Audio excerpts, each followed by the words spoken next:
Okay, so let's dive into this activity.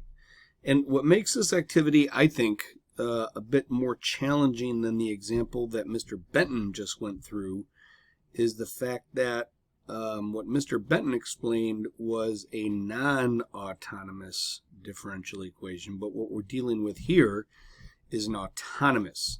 And what that basically means is that when we have the dy dt, the dy dt is directly affected or related to y itself.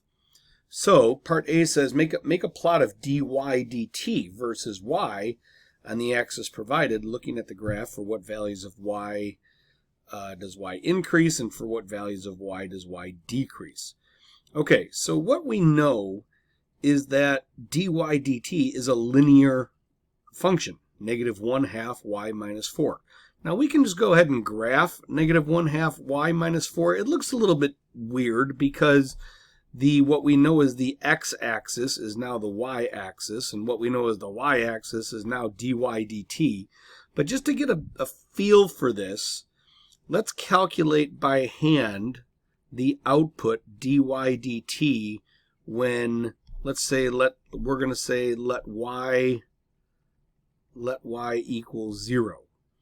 So when y is equal to 0, then dy dt is going to be -1/2 times 0 minus 4, which is going to be +2.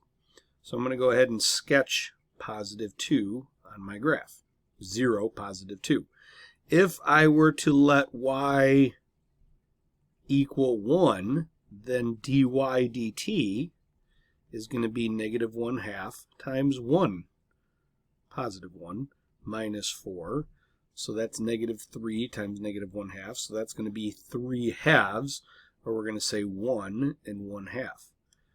And we can maybe do this one more time just to kind of get a feel for how you only need 2 points to draw a straight line, but just for kicks and giggles, here we go. Let y equal 2, then dy dt is going to be -1/2 times 2 minus 4, which is -2 times -1/2, which is going to be +1.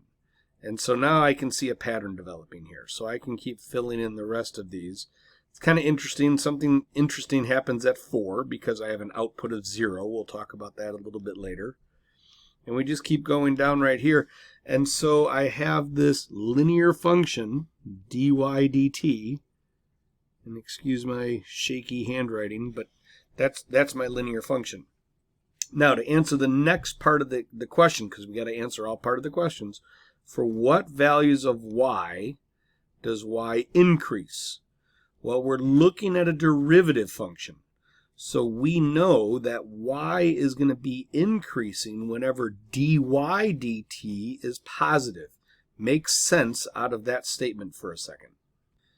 And so what we can say is that y, the function y, which is going to be a solution to this differential equation, y is going to increase whenever dy dt is greater than 0, and this is going to occur on -∞ to -4. Now, when will y decrease? What are the values of y for which y decreases? Well, y is going to decrease when dy dt is negative. And so we say this is going to happen. Y will decrease when dy dt is negative, which is going to occur on +4 to infinity. And that's how we answer part A.